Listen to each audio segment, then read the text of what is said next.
First gear 57 60 போச்சு. எனக்கு ஓட்டதுக்கப்புறம் நெகட்டிவ்னே தோணல. ஒரு ஃபன் டு டிரைவாக இருக்குது இப்போ வரைக்கும். கண்ணு முன்னாடி கழட்டி வேற ஒரு வெள்ளை கலர் என்எஸ்லேருந்து போட்டு தராங்க எனக்கு.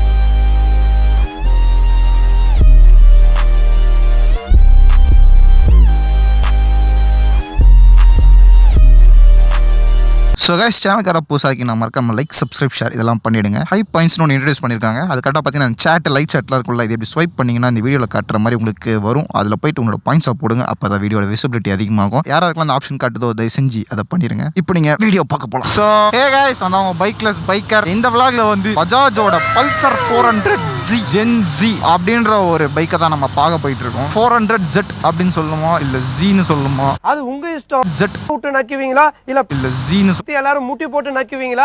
ஓ, என்னடா இவ்வளோ காத்தடிக்குது. அங்கே ரீச் ஆகி ரொம்ப நாள் ஆகுதா? வீடே கட்டிட்டானுங்கன்னா அங்கே இடம் எங்கே போகிறது? கலவெல்லாம் எங்க போடுவானுங்க? மேஸ்திரி கடப்பாறை எடுத்து வாயிலே சொல்லுவார். வாய் மேல குத்துறதுக்கு மேஸ்திரி என்ன மைக் டைசனா?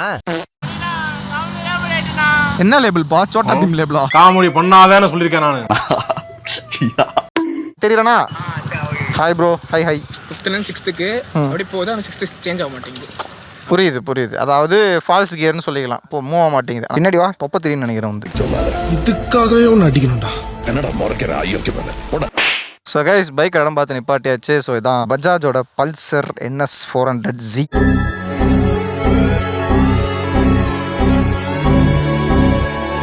ஜஸ்ட் ஒரு அப்கிரேட் பண்ணி தான் லான்ச் பண்ணியிருக்காங்க. முன்னாடி இருந்ததுக்கும் இதுக்கும் என்ன டிஃப்ரென்ஸ்ன்றது மட்டும் தான் இந்த வீடியோ நம்ம பார்க்க போகிறோம். இதுக்கு முன்னாடி வந்து நான் ரிவ்யூ போட்டிருக்கேன், வேணா அதை போய் செக் பண்ணிக்கோங்க. திருப்பி நம்ம மொத்தத்தையும் அதுலேருந்து பேச முடியாது. ஸோ லுக் வைஸில் எந்த சேஞ்சஸுமே கிடையாது. அதே டிசைன், அதே மாதிரி அதே கலர் பேட்டர்ன்ஸ் அண்ட் லுக்லேருந்து எல்லாமே அப்படியே சேம் அப்படியே இருக்குது. ஃப்ரண்ட் லுக் பார்த்தீங்கன்னா இதுக்கு வந்து இப்படி தான் இருக்கும். இந்த இடத்துல ஒரு LED அந்த DRL மாதிரி இப்படி ஒரு இது கொடுத்துட்டு ப்ரொஜெக்டர் லேம்ப் வந்து இப்படி கொடுத்துருப்பாங்க. டியூவல் சேனல் ABS வந்துடும், அப்சைட் அண்ட் ஃபோக்ஸ் வந்துடும். ஃப்ரண்ட்னு சொல்லும் போது முக்கியமாக இந்த டயர் சேஞ்ச் பண்ணியிருக்காங்க. ஸ்டாக்லேயே வந்து உங்களுக்கு ஆல்ஃபா H1 கொடுக்குறாங்க. பிரேக்ஸ்லேயுமே உங்களுக்கு வந்து இப்போ சென்டர்ட் பிரேக் பேட்ஸ் கொடுத்துருக்காங்க. முன்னாடி வந்து ஆர்கானிக் தான் இருந்துச்சு.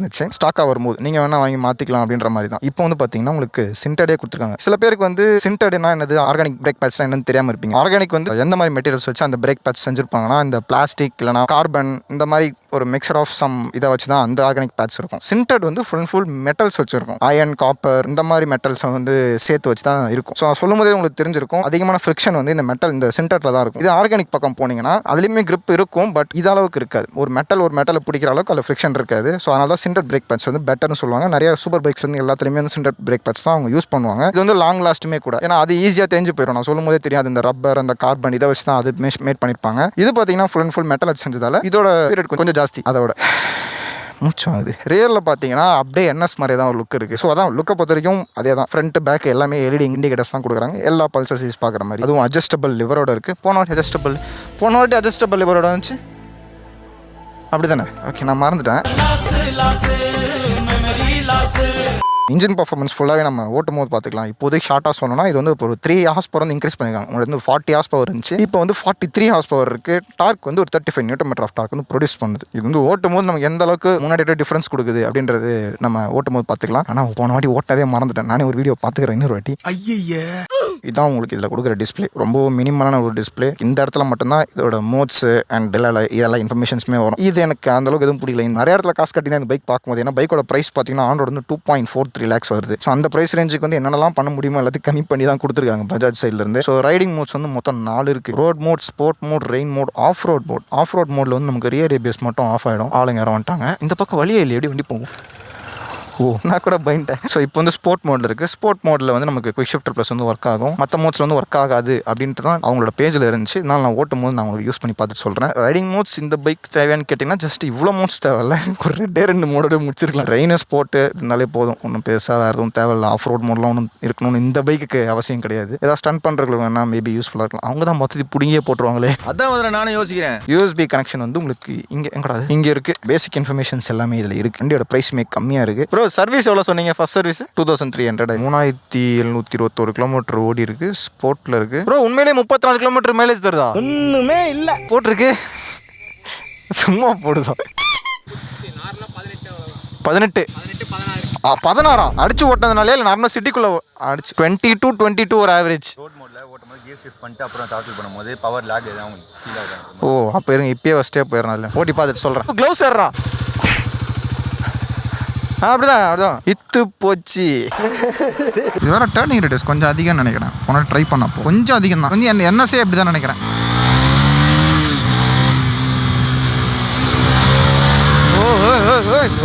என்ன கைஸ் இது ரோட் மோடே நல்லா பிக்கப் இருக்கு. தேர்ட் கியர் நல்லா இருக்கு. டயர் grip பயங்கரம். இங்க பாருங்களேன், ஜஸ்ட் மிஸ், ஒரு நூல்ல மிஸ் ஆயிடுறது. அப்படியே ரோட தொடலாம் நம்ம ஒரு கையில. ஒரு ஃபன் டு டிரைவா இருக்கு. இப்போ வரைக்கும் பல்சர் நிறைய காரி துப்பதுக்கு ஒரு கேங் இருக்கும் எப்பவுமே. இப்பெல்லாம் அப்படி இருக்கான்னு தெரியல.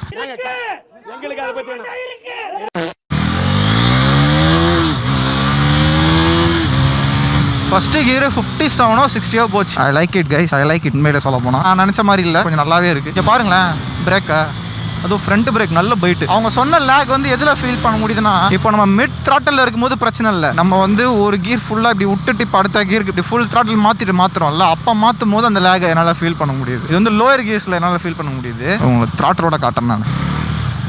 இங்கே பார்த்தீங்களா நான் கியர் மாற்றிட்டேன். திருப்பினதுக்கு அப்புறம் தான் போச்சு. லோயர் ஸ்பீட்ஸில் ஆகுது. Lower speeds plus lower gear.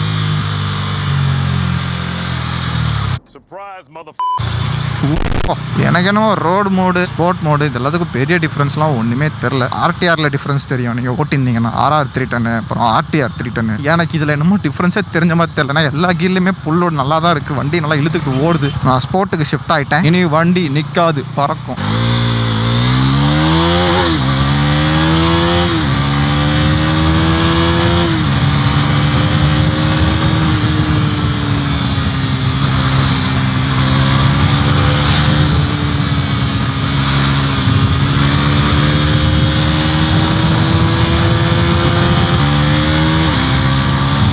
இப்போ 4th கியரில் குவிக் ஷிஃப்ட் யூஸ் பண்ணியிருக்கேன்.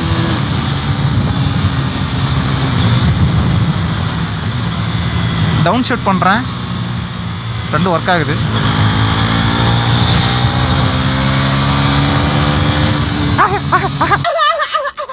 ஐயோ எதுக்குறா கிளச்சா பிடிக்கிற?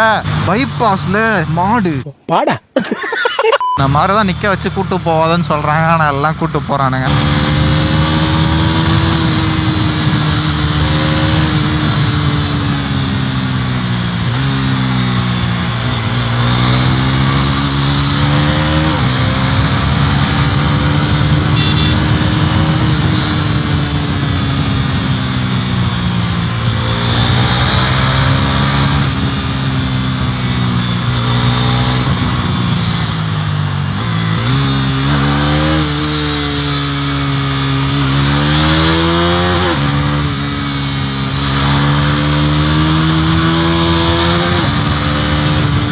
என்ன இவ்வளோ டிராஃபிக்கு?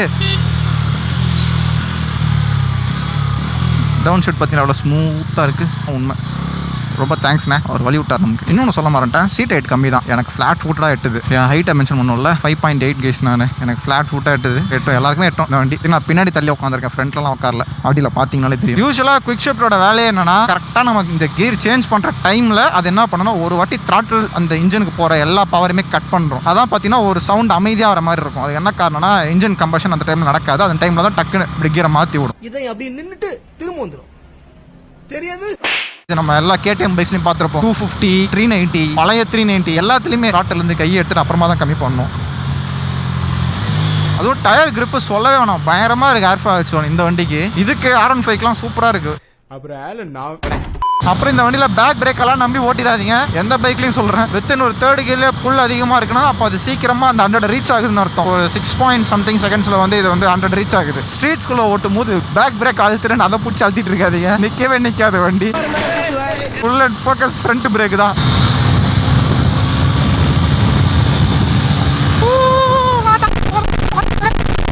ரெண்டு லிட்டர்ண்ணா.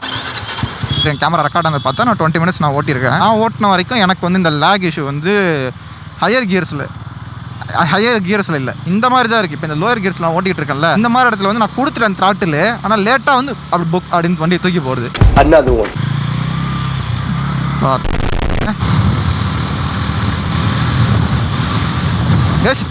பார்த்தீங்களா ஸ்பீடை பாருங்க, எவ்வளோ அடைச்சது பார்த்தீங்களா? இல்லை 6th கியரில் ஏன் அப்படி ஆச்சுன்னு தான் தெரில.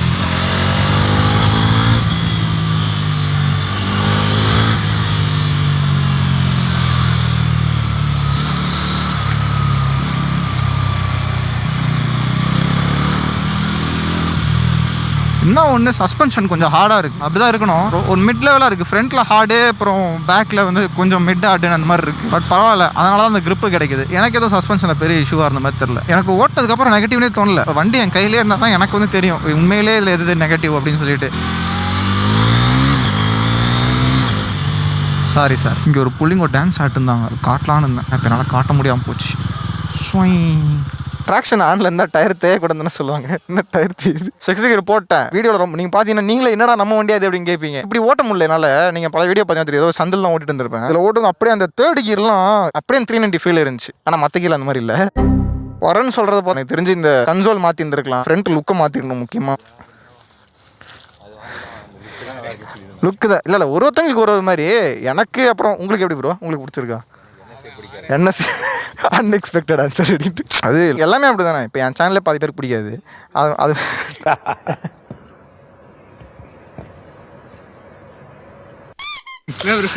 ஃபேமிலியாக உட்காந்து பார்ப்போம் ப்ரோ. ஃபேமிலியாக உட்காந்து பார்க்குறீங்களா? டிவியில் போட்டு ஐயோ போட்டுருவேன் சண்டே இன்னைக்கு கூட செக்ஷன் அதான் பார்த்துட்டு வந்தேன். எமோஷனல் ஆகாதீங்க. வந்துட்டு ஃபர்ஸ்ட் ஒன்று எடுத்த 1 கிலோமீட்டர் அவங்கள்ட்ட ஆல்ரெடி 2 கிலோமீட்டர் ரோடு வச்சிருந்தாங்க ஷோரூமில். 1 கிலோமீட்டர் கூட வரல. நான் ரோட்லேருந்து ஸ்போர்ட்டுக்கு மாறல, எந்த மோடுக்குமே மாறல. ஏபிஎஸ் ட்ராக்ஷன் ஏறாரு. நாங்க தான் ஊருக்குள்ள வந்த உடனே உன்னை விசாரிச்சு பார்த்துமே, நீ ஒண்ணு இல்லையாமே. ரெடி பண்ணி தரேன்னு சொல்லிட்டே இருந்தாங்க. வண்டி மாத்தாங்க, மொத்த பைக்கும் கழட்டிட்டாங்க.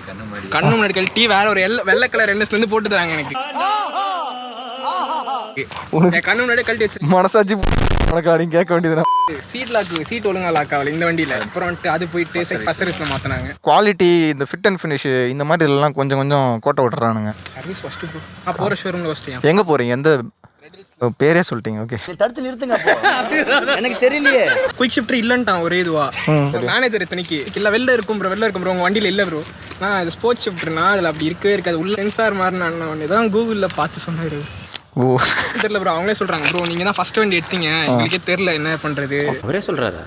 Very good very good. I like is honesty. இது வந்து ஓட்டுறதுக்கு எல்லாத்தையும் பெர்ஃபார்மன்ஸில் பார்க்கும்போது ஒன் ஆஃப் த பெஸ்ட் அப்படின்னு சொல்லலாம். இந்த செக்மெண்ட்டில் இந்த ப்ரைஸ் ரேஞ்சில் முக்கியமாக ஒரு 400cc வந்து இந்த பவரை நீங்கள் வந்து பார்க்கணும் அப்படின்னா நீங்கள் above 3 lakhs அந்த மாதிரி நீங்கள் பட்ஜெட் இப்போ போயிடுச்சு. நீங்கள் டியூக் 350 நம்பர் டியூக் 390 இந்த மாதிரி எல்லாமே போனால் above 3 lakhs இப்போ 4 lakhs போயிடுச்சு அந்த பட்ஜெட் எல்லாமே. ஸ்டார்டிங்கில் ஒரு 400cc பார்த்தா கூட ஒரு ட்ரைம்ப் கூட இப்போ 3.44 lakhs அப்படியே ஒரு 1 லட்ச ரூபா அதிகம். இப்போ இதுலேருந்து நீங்கள் அதுக்கு போகணுமா? அவ்வளோ ப்ரைஸ் கொடுத்தா உங்களுக்கு அதெல்லாம் கிடைக்கும்ன்றப்போ பெர்ஃபார்மன்ஸ் ஓரியன்டாக நீங்கள் பார்க்குறீங்கன்னா உங்களுக்கு இது ஒரு ஒத்தான ஒரு பைக்காக இருக்கும். இந்த பட்ஜெட்டுக்கு இன்னும் அக்ரெசிவாக மாற்றி இருந்திருக்கலாம். நான் மாற்ற மாட்டாங்க, ஏன்னு தெரிய மாட்டேங்குது. மாற்றினா இவங்க வண்டியை வேறு வைக்காதுன்றாங்க, மாற்ற மாட்டாங்களான்னு தெரியல. இது ஏதோ ஒரு பூசணிக்கா மாதிரியே வச்சிருக்காங்க. இதை பார்த்துக்க அந்த இதுக்காகவே அங்கே போகணும் அப்படின்ட்டு லுக்குக்காக வர்றவங்கலாம் அங்கே ஓடிடுறானுங்க வேற எங்கேயாவது. அதனால பைக்கோட வந்து அப்பயே சொல்லியிருப்பேன்னு நினைக்கிறேன். அதாவது 2,45,000 ரூபா. ப்ரோ ரொம்ப தேங்க்ஸ் அவ்வளோ தூரம் வந்ததுக்கு. ஓகே ப்ரோ, எல்லாருக்கும் தேங்க்ஸ். நீங்கள் அப்போதான் அமைதியாக இருக்கீங்க, லேட்டாக தான் வந்தீங்கன்னு நினைக்கிறேன். எங்கடா பேச விட்டீங்க? ஏன்டா பேசும்போது நீங்க பேச விட மாட்டேங்கிறீங்க, அவன்கிட்ட பேசினா அவன் என்ன பேச விட மாட்டேங்கிறான். ஸோ கைஸ் வீடியோ முடிஞ்சிச்சு.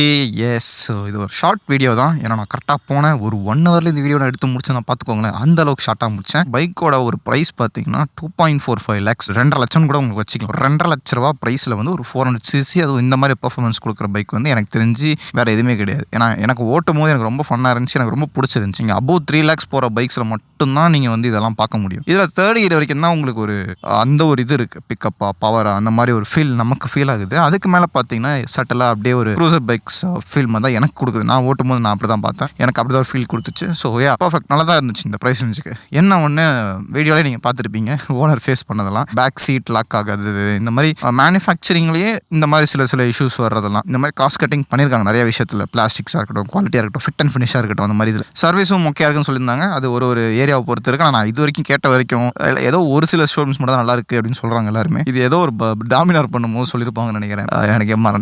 ஏதோ ஒரு ஷோரூமில் நல்லா பண்ணாங்கன்ற மாதிரி சொல்லியிருப்பாங்க. வேறு ஏதாவது சொல்லணுமான்னு கேட்டிங்கன்னா வேறு என்ன சொல்லணும், லுக்கு தான் இப்போ மெயினாக பேஸ் பண்ணி 90% பீப்புள்ஸ் வந்து வாங்குறாங்க. ஸோ பேலன்ஸ் 10% பீப்புள் மட்டும் தான் வண்டி பிடிச்சிருக்கு ஓட்டுறதுக்கு அப்படின்ற ஒரு சில பேர் வாங்குவாங்க. ஸோ அந்த 90% பீப்புளால் தான் பைக்கே சேல் ஆகும், சரியா? ஸோ அதில் தான் வந்து இந்த வண்டி அடி வாங்குது ஆக்சுவலாக, மெயினாக லுக்கில். ஓகேவா? ஸோ அதுதான் நான் கண்டுபிடிச்சது. மேபி லுக்ஸ் அப்கிரேட் பண்ணாங்கன்னா எனக்கு தெரிஞ்சு இதோட சேல்ஸ் வந்து ரொம்ப பயங்கரமாக இருக்கும். ஸோ இதுக்கு மேலே ஏதாவது சொல்லுமான்னு கேட்டிங்கன்னா இதுக்கு மேலே என்கிட்ட சொல்கிறதுக்கு பாயிண்ட்ஸ் இல்லை. ஸோ வீடியோ பிடிச்சிருந்துச்சுன்னா மறக்காம லைக், சப்ஸ்கிரைப், ஷேர்லாம் பண்ணிடுங்க. அண்ட் யாருக்காவது நீங்கள் ஷேர் பண்ணு நினச்சிங்கன்னா போய் தாராளமாக ஷேர் பண்ணுங்கள். அவ்வளோதான், அடுத்த வாரம் ஏதாவது வீடியோட வர. பாய் ஃப்ரெண்ட்ஸ், பாய். பேசிட்ட பைக் மாந்துட்டு எடுத்துட்டு போ. ஹெல்மெட் மட்டும்தான் இந்த பை. ஃபஸ்ட்டு சென்னைனா மாடு இருக்குன்னு தான் சொல்லுவாங்க, சிட்டிக்குள்ளலாம் எப்படிங்க மாடு வருது? ஹைவேலே ஒரு மாடு போயிட்டு இருந்துச்சுடா. அதுக்கு இல்லைடா, தெரில, யாருமே நான் கூப்பிட்டு போகலாம் போட்டுருவாங்கன்னு நினைக்கிறேன். பாவமாக இது பார்த்தாலே சாப்பிடும் போது தெரில.